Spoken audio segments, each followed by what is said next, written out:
Okay, testing, testing. Yeah, just turn it on. So now it's on. Yep. All right. So. So we are on. Yes, I can hear myself now. I can hear myself speaking. Can you hear me? Yes. It works. It works. I can hear myself. Yeah, what's the? What'd you say? Well, that's test it here as well. So. You wanna? Mm-hmm. Of course. Right.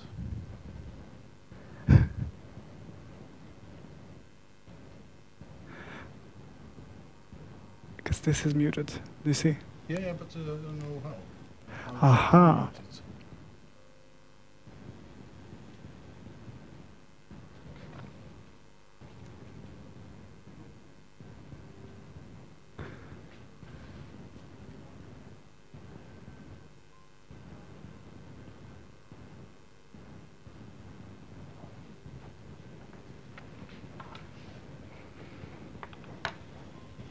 Hello and welcome to Goto.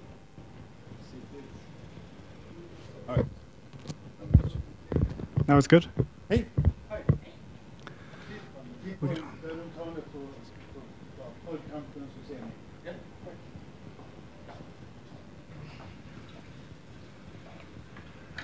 Hello, hello. Okay.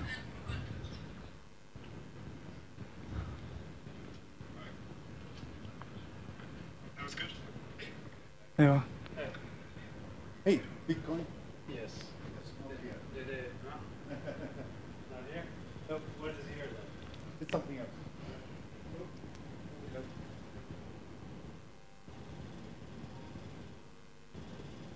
All right. Aha. So you could hear me. Yeah. That's good. Okay. That's great. Right. Everything works. Everything works. Bitcoin. Bitcoin, yeah.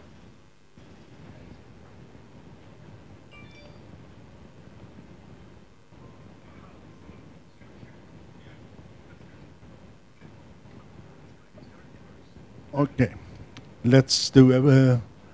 Hey and welcome everybody. My name is Michael And my name is Milan.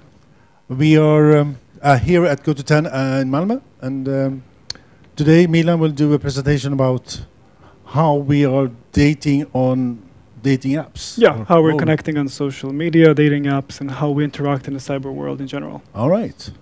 Brilliant. So good luck, and Thank you. yeah. Thank you very much. I'm going to activate my camera first, and I'm going to start. So thank you everyone for being patient and waiting. I'm going to start right away just to set up my own equipment. And we will start as soon as that happens. I just need to get a signal, and I got a signal, and that's it. So I'm also recording. We're recording live, and I'm recording from my own camera.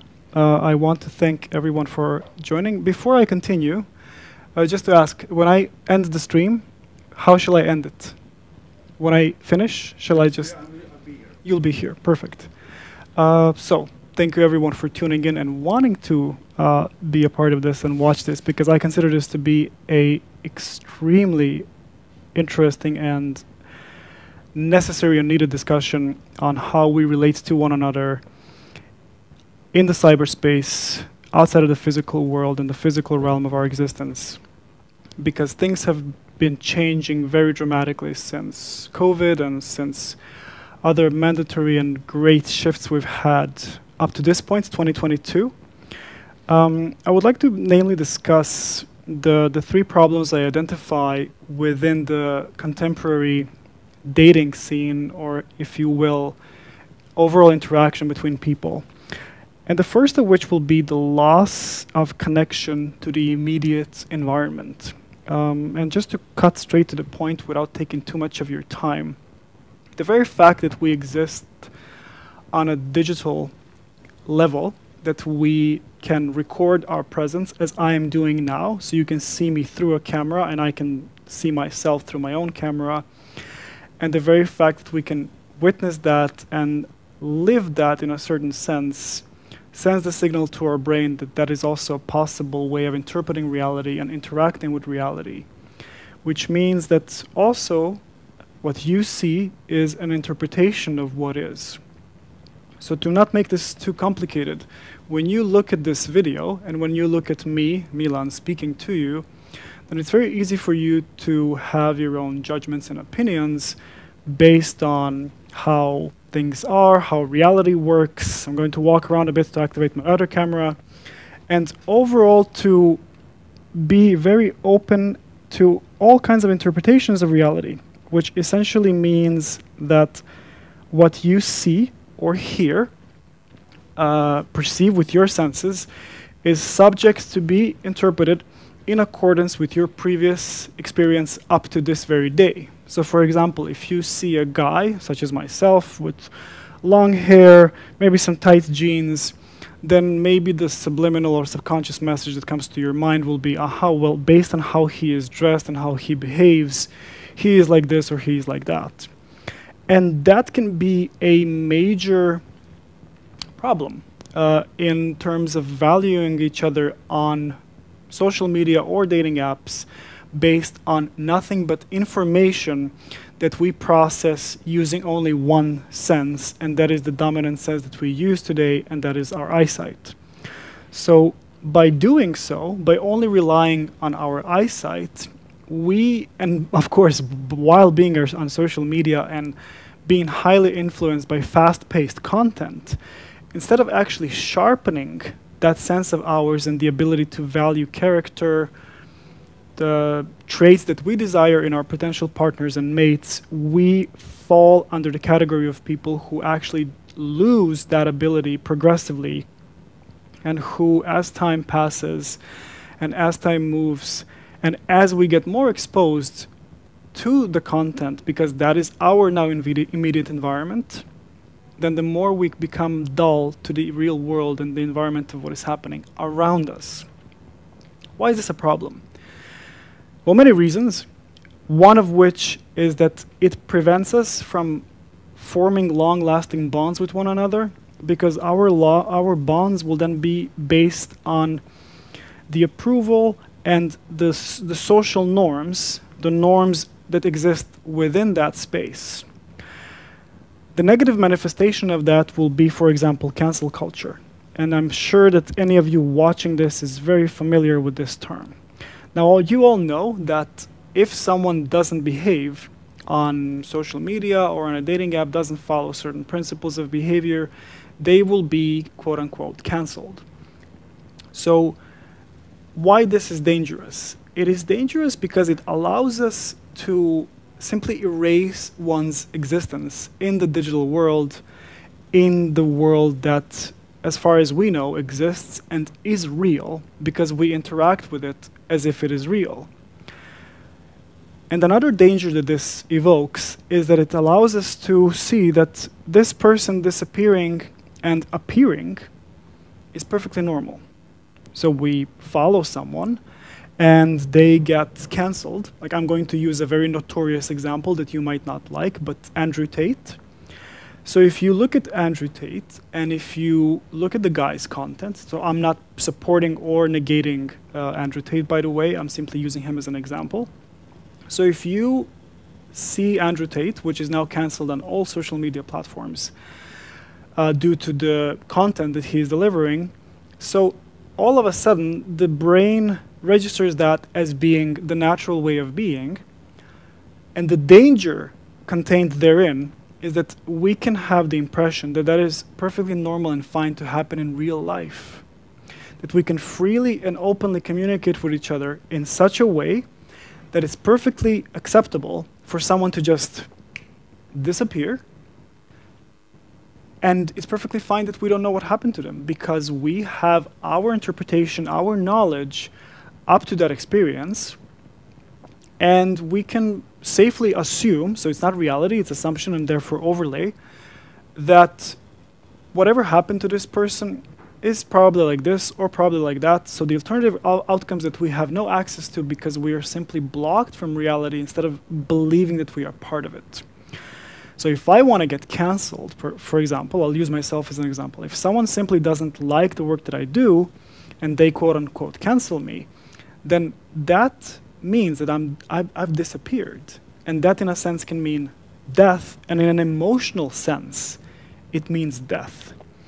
Because we are interconnected emotional beings and species. And when we do not acknowledge the feelings, and I'm not just speaking about feelings. Feelings are just one aspect of our reality and existence.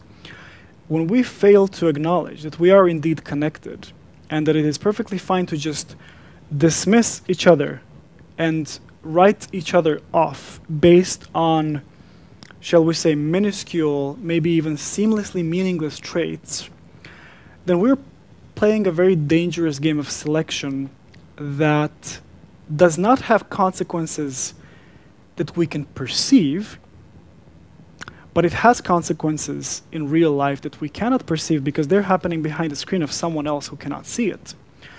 For example, the example of dating apps would be the following. So you have your phone, and let's say you're an average woman looking for a guy, and if you are an average woman, then you are hypergamous, and I will go into the details of what hypergamy is very soon.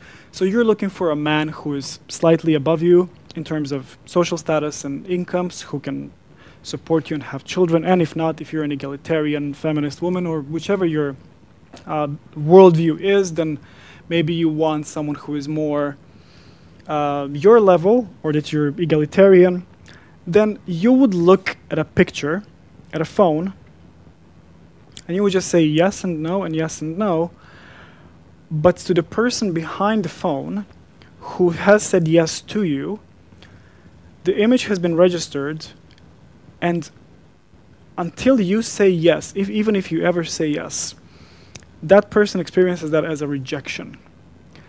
And this is a rejection that's been encouraged, and this is a type of rejection that's been fostered in men in such a way that it encourages them to interact with images of women and adapt to images of women in a world that's not here and now, not happening in this very moment, and to simply wait for approval by an external party or someone who they do not even know exists.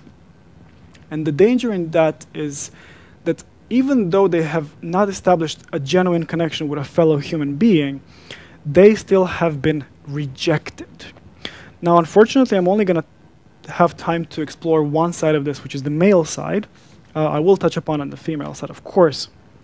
But from the male side, from a male being in this kind of situation that is being constantly rejected on on dating apps, pardon me, it's a very, very bad and unfertile environment for development and growth of one's psyche and confidence, because the message that men receive is that if they only looked better, they might have more chances. And by all means, that might be true. But the traits that men desire in women and that women desire in men are very different. And they're different, especially if men are loyal to their, so to say, conventional role, not traditional, conventional role. So they're masculine, they are handy, they are affluent, they are competitive, they are competing in competence and dominance hierarchies, and they acquired their wealth and well-being based on the effort they put in and the value that they put into societies. The image that an average man on dating app gets is quite the opposite. And the image is the following. If I look better, so if I just get my hair right, if I get a nice shirt in which I look bigger, but I'm not bigger, if I look as if my face is less wrinkly, but it in fact isn't, then the problem is that I'm actually adapting to the female mating strategy, which is I'm going to look attractive so that I can attract a mate. This directly results in emasculation of men in a certain sense. Now, you don't have to believe essentially everything that I say, and I'm not expecting you to. I expect everyone who watches this to be able to question it on their own and to have their own opinion and conclusion. But one of the problems that we face, as I said, is that men are encouraged to present themselves on an image and not in real life. And women being hypergamous, being highly selective, because according to the data that I found that I'm gladly going to share on my private YouTube channel, if you're following me there, is that women swipe left on 95% of men on Tinder, namely here, which means that they will swipe right on 5% of men, which plays perfectly into the hypergamous nature of women. And then let's go to the following of what is hypergamy. So if you haven't heard the expression already, hypergamy is the nature, the innate nature of women to select a mate that is above them in a socio-hierarchical sense, and someone who is a good choice for mating and provisioning. And us as humans are very specific and unique in this regard, because we stand between, we are the combination of two sets of species. So they are species that are pair bonding species. So pair bonding species basically mate for life. I think this is very common in birds and certain mammals. I think wolves also mate for life, but please don't take my word for it, do your own research. And the second one is the tournament species. And tournament species is, as you're probably very familiar with it, alpha, beta, and the entire hierarchy of highly competitive environment. So humans are highly complex species, as I like to say, highly complex animals. And they're the combination of the two, which is why our relationships are so complicated as well. So when all of a sudden men are conditioned to, and they put themselves there, don't get me wrong, we all have responsibility, we all have a role to play, and we choose our lives and our own destinies and what we do with our time. So when men place themselves in an environment that encourages them not to be better, but to invest more into appearing better, we have an enormous problem there. Because, as I said, men want different things in women and women want different things in men. And this might be very triggering to you. And before I continue on how men shoot themselves in the foot, basically, on social media and dating apps, I'm going to tell you that men seek fertility, beauty, and overall physical appearance in women, youth. I do not have a presentation available right now, but I will gladly share research with you that shows that the age in which men are attracted to women doesn't change from the year of 18 to, I believe, 70. It is a very, very famous study that I will be very happy to share that I unfortunately cannot quote right now because my laptop cannot connect with HDMI out to this screen over here. But because we observe women as men, and this is not objectifying women. I want you to try to make this distinction because many people can associate this with women being objectified. And male nature is not objectifying women. It is appealing to women's sexuality and responding to how, okay, I want to mate with this woman and I see her physical qualities and I think that she can, based on what I observe, which also could be wrong, right? Based on what I observe, can be a good mate. What women seek in men, according to the respective roles, is provisioning and security. And that is a long-term mating strategy. So when men, and how women see this, women can see this based on images, right? That's why men try so hard. So men try to look good and show affluence and status, and we all know what status is. So status is money, so wealth, muscles, and the overall ability to interact with women and to be able to converse with women. And men don't learn these skills. So if I can write them down, which I can't do here, unfortunately. So let's say, material wealth, provisioning, parental provisioning, first of all, because this man also needs to show traits that are demonstrative of, for example, a good investment, because women would not like to be duped. Now, what does it mean to be duped? For example, the term used in social media and dating app vocabulary is being catfished. So people do not like being catfished, and that is what happens very often, and that is actually what what women often engage in, because as I said, women are the ones who need to, if they want to compete with other females, they have to stand out in terms of appearance. And if they do that, then they will of course utilize makeup and shadow and all the tools to stand out if they want to do that in the social media or mating world. Now the problem with that is the real life meeting. So how both sexes tend to dupe each other is simply by, for example, men showing their wealth or affluence on the dating apps in photos, and then when the woman, because a woman would measure them up, and women have their strategies of evaluating whether the man is for real or not. So when they do decide to meet the man, that will be very obvious to them based on how this man behaves, the level of confidence, the level of leadership that he has in the relationship. And when I say relationship, I mean relation between two people as such. Now, how women dupe men is, as I said, by over-accentuated makeup and basically a fake appeal of the self. So it's not that men are actually meeting the real person. They're meeting someone who has altered their appearance to the point of no recognition when they actually seek out a partner that they think they can have, first of all, healthy and then good-looking child, because they know that these factors do play a significant role in the child's upbringing.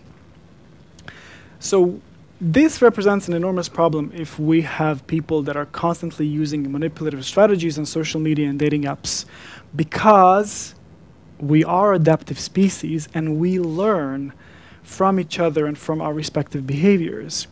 That if we act a certain way and we know that that attracts the opposite sex, we will focus on the outcome and not the process itself, which is why many relationships fail.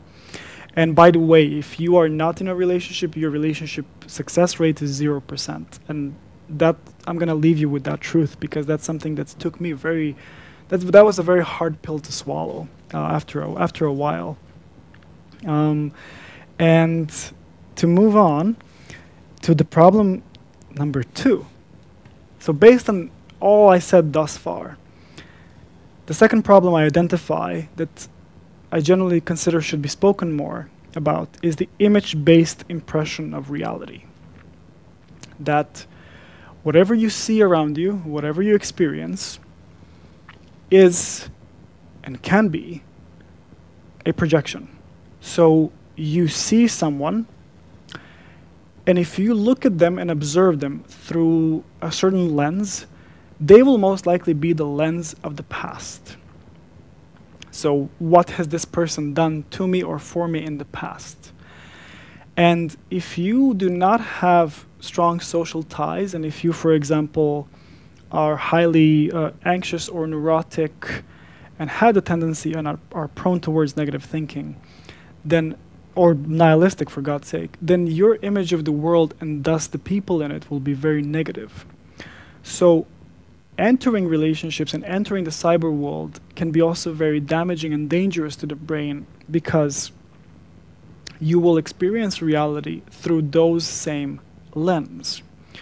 So if you've had, for example, negative experiences in dating as a man, and you identify certain so-called red flags, and they can be identified in both sexes, of course, then the danger is that your selectivity will then become heightened to the point where you will then resemble women more than men in terms of sexual selection, which doesn't mean that men should not be sexually selective, but it's in male nature to have unlimited access to unlimited sexuality, which is not promiscuity, it is interaction with women and men allowing themselves and their peers to actually interact with women and form their own impressions and opinions of them, instead of, for example, entering interactions traumatized from their previous relationships and thus entering that space unhealed and not having a solid foundation for that.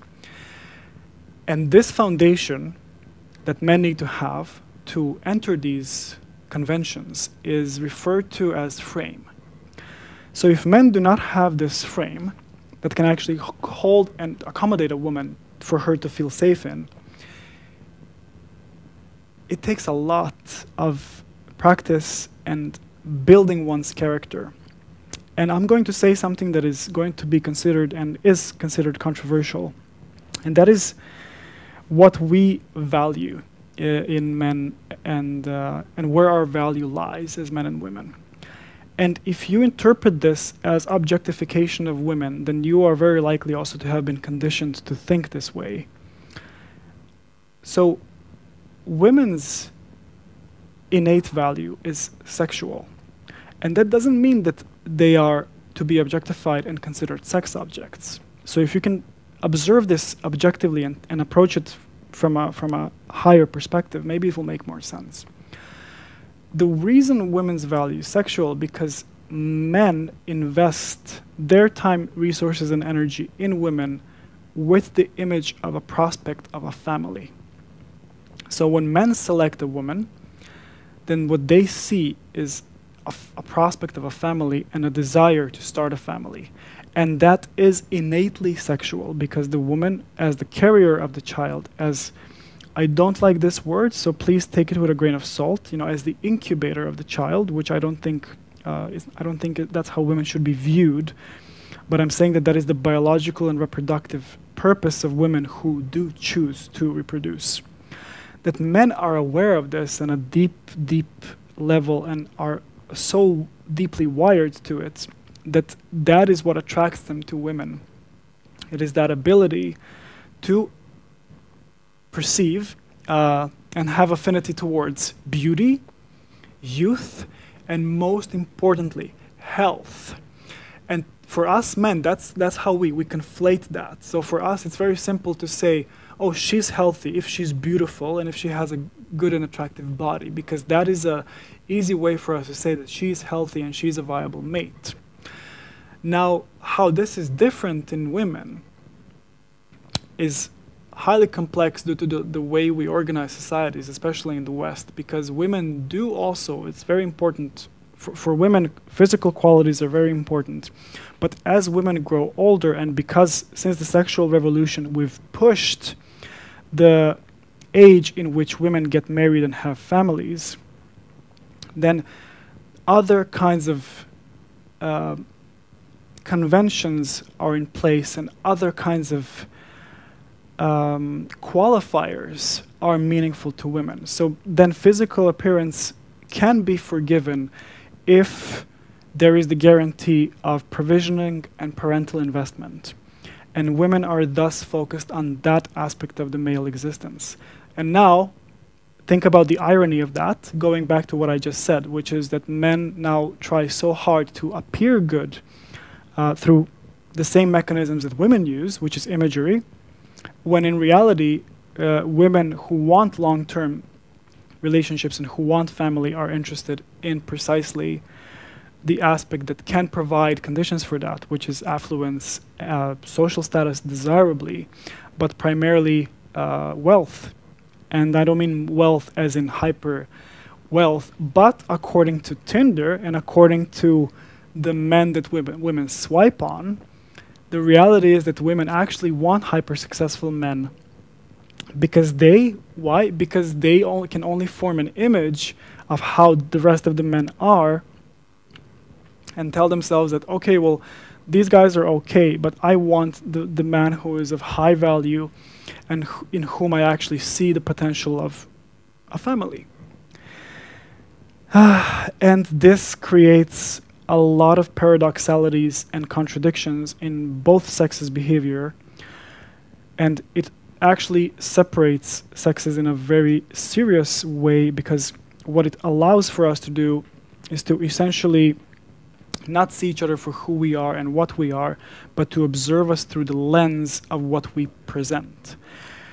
Another big problem in this, and the problem with our presence in the digital world, is the absence of a community. And I think this is an enormous problem that we rarely spoke of.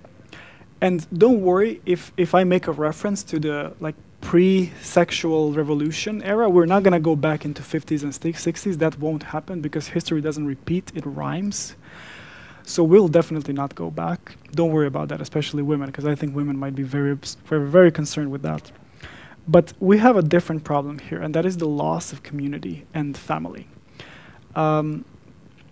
Since the invention of hormonal birth control, the divorce rates skyrocketed exponentially, and women have now engaged into open hypergamy, which is the heightened sexual selectivity, which ironically in the long term doesn't serve women if they, due to being exposed to social media and then seeing what kind of men exist out there, they postpone and sacrifice their best years in desires of waiting for an ideal man, which is very unlikely to arrive.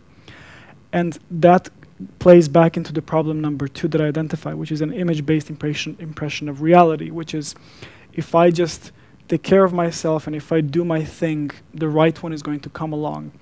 And this kind of thinking is not firmly rooted in reality because it's a belief, and beliefs are not reality, and men have beliefs too.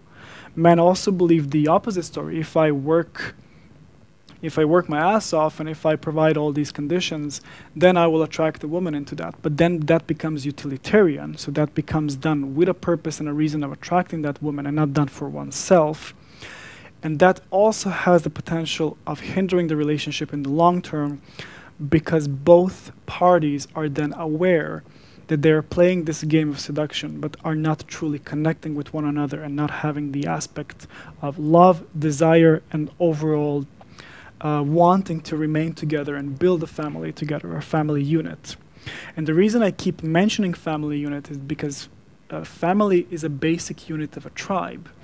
Now, living in cities and expanding our population immensely and drastically, we can see that family is not as much present because we have scattered very much throughout the world.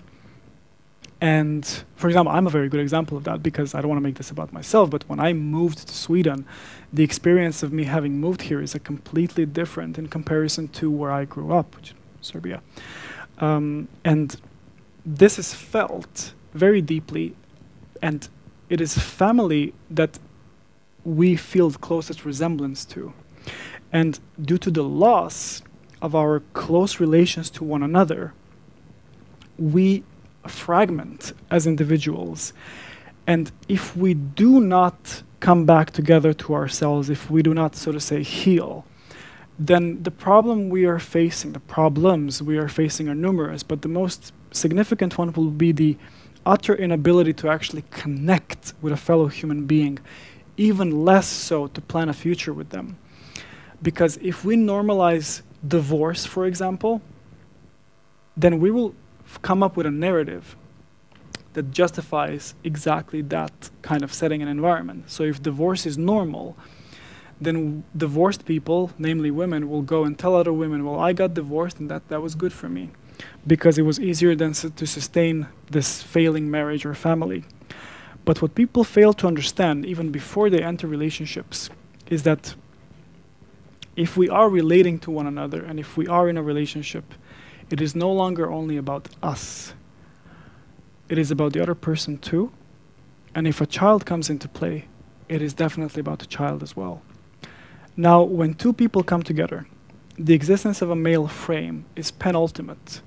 Because if there is no masculine frame, if that relationship is headed towards a ruin, there will be nothing to hold it together, because for both parties, due to, don't forget, social media, instant gratification on dating apps, and so much unlimited opportunity, so then both men and women using male reproductive behavior, that creates a very sturdy ground for every relationship.